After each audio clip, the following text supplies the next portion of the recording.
जय हिंद मित्रांनो, तुमचं महा government exam या यूट्यूब चॅनलवर स्वागत आहे। तर आपण काही वनरक्षक भरतीमध्ये विचारण्यात आलेले असे काही महत्त्वाचे प्रश्न बघणार आहोत, जे की तुमचे येणारे 2025 मध्ये ही प्रश्न खूप इम्पॉर्टंट असेल। तर वेळ न वाया घालवता चला व्हिडिओला सुरू करूया। पहिला प्रश्न आहे, छत्रपती शिवाजी महाराजांचा राज्याभिषेक कोणत्या वर्षी झाला? कोणत्या वर्षी झालेला आहे मित्रांनो? सगळ्यांना यायला पाहिजे।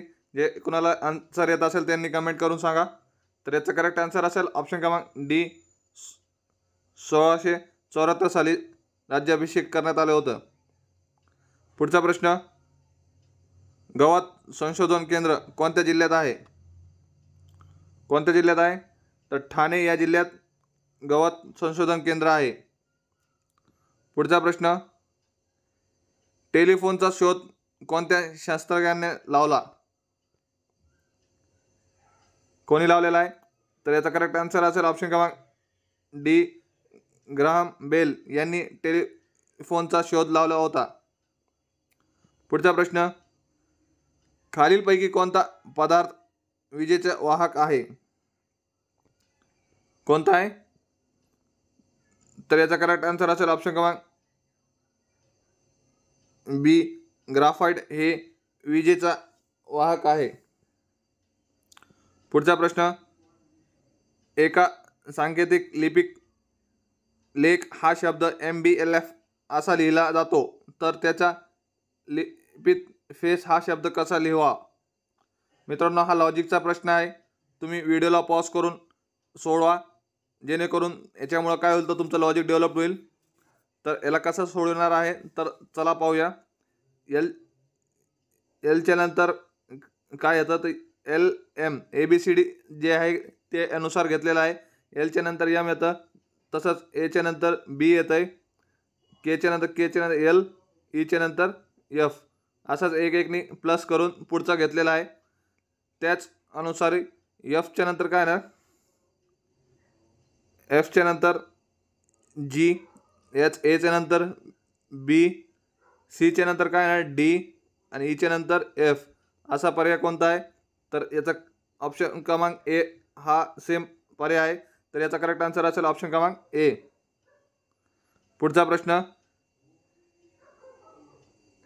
एका वस्तूची खरेदी किंमत 50 रुपये आहे व तिची विक्री किंमत 30 रुपये आहे, तर या व्यवहारात शेकडा तोटा किती झाला?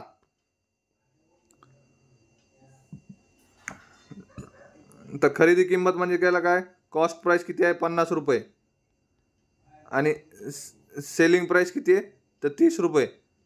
तर तोटा किती झालेला आहे याच्यात? Cost price minus selling price म्हणजे 50 मायनस 30, तर काय येणार आहे 20।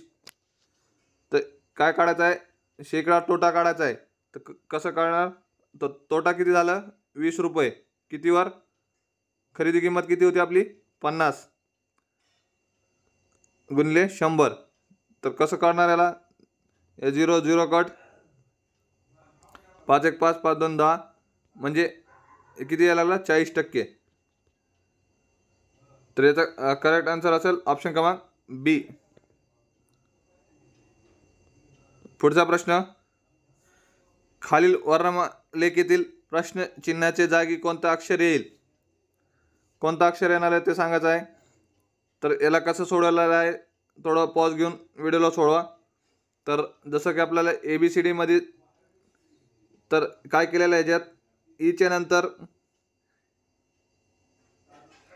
नंतर जे घेतलेलं आहे, म्हणजे काय केलं, ईच्या नंतर FGHI म्हणजे 4 सोडून जे घेतलेलं आहे। तसंच पुढचं कसं घ्यायचं, जे नंतर IJ KLMN, त्यानंतर O, अजून 4 सोडायचे। ओच्या नंतर PQRS, त्यानंतर T, UVWX, नंतर Y। तर याचा करेक्ट आन्सर असेल ऑप्शन क्रमांक सी, म्हणजे 4 4 ॲड करायचे आहे। पुढचा प्रश्न, मराठी वर्णमालेतील एकूण किती वर्ण आहे? सोपा प्रश्न आहे, यायला पाहिजे आन्सर। याचा करेक्ट आन्सर असेल ऑप्शन क्रमांक ए 52। पुढचा प्रश्न, वाक्याचा अर्थ पूर्ण करणाऱ्या क्रियावाचक विकारी शब्दाला डॅश म्हणतात. काय म्हणतात? क्रियापद असे म्हणतात.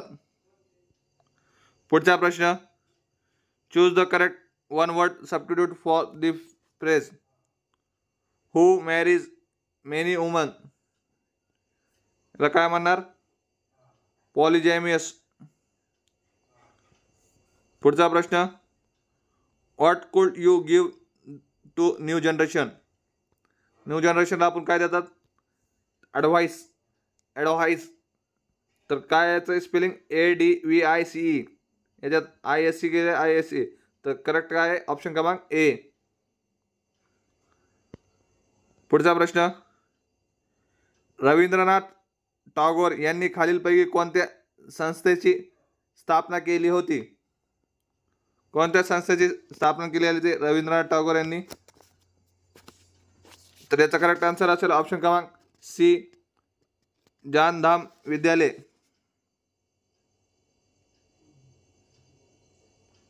पुढचा प्रश्न, भारताची प्रमाण वेळ डॅश रेखावरून ठरवली गेली आहे. मित्रांनो, क्वेश्चन प्रिंटिंग मिस्टेक आहे, तर इथं डॅश आहे. भारताची प्रमाण वेळ डॅश या रेखावर वृत्तावरून ठरवली गेली आहे. तर कोणती आहे? तर याचा करेक्ट आन्सर असेल ऑप्शन क्रमांक सी. पुढचा प्रश्न, भारतीय संविधानात अधिकृत भाषाचे उल्लेख कोणत्या अनुसूचीमध्ये आहे? कितवी अनुसूचीमध्ये आहे? तर याचा करेक्ट आन्सर असेल ऑप्शन क्रमांक सी, 8वे अनुसूचीमध्ये भाषेचा उल्लेख केलेला आहे. पुढचा प्रश्न, भारताचे प्रथम मुस्लिम राष्ट्रपती कोण होते? कोण होते भारताचे प्रथम मुस्लिम राष्ट्रपती? तर याचा करेक्ट आन्सर असेल ऑप्शन क्रमांक बी, डॉक्टर झाकीर हुसेन हे भारताचे प्रथम मुस्लिम राष्ट्रपती होते. Thank you friends. जर व्हिडिओ आवडला असेल तर लाईक करा आणि असेच प्रश्नाच्या सिरीजसाठी चॅनलला सबस्क्राईब करा. Thank you so much.